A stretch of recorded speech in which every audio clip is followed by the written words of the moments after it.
Нэвтэрч орсны дараа тухайн багшид идэвхжсэн цахим сурах бичиг маань харагдах бөгөөд классист руу шилжиж багш өөрийн цахим ангиудаа харах боломжтой.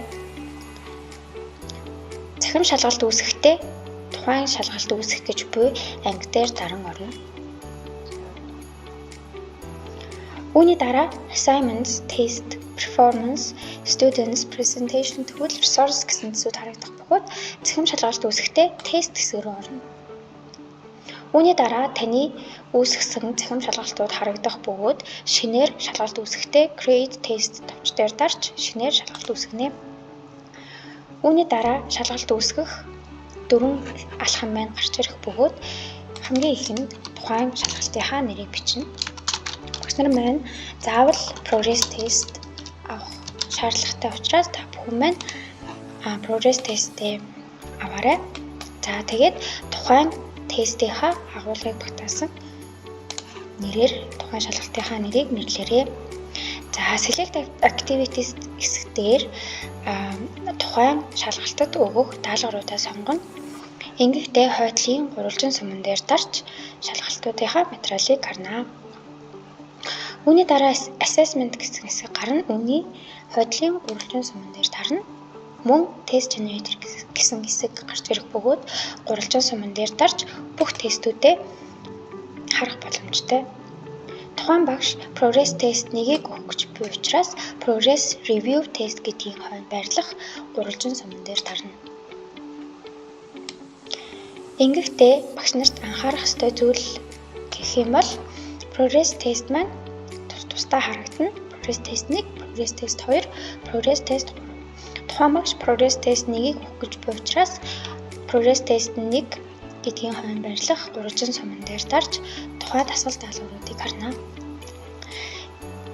Тус дасгал даалгаврууд нь progress test 1-ийн AB вариантын бүх дасгал даалгаврууд харагдах бөгөөд тухайн багш A вариантын дасгал даалгаврыг тухайн сурагчдад өгөх гэж буй тохиолдолд эхний activity 1 listening-ийн 2 дугаар дасгал, 3 дугаар дасгал, мөн reading-ийн 2 дасгал, writing-ийн 2 дасгал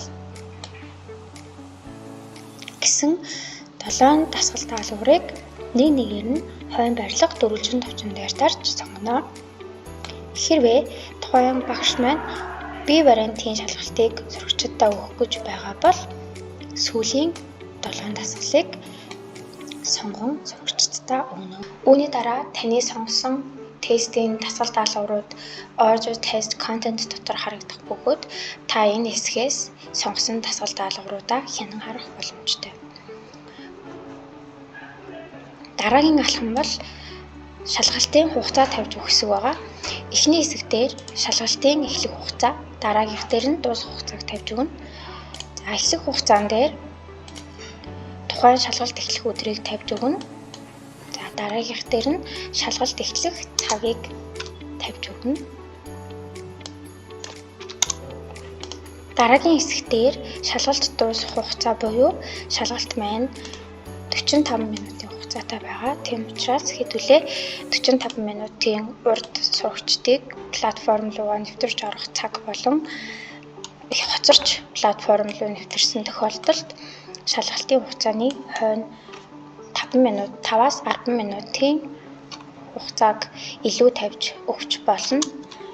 За би болохоор яг шалгалтын 45 минутын хугацааг тавьж өглөө.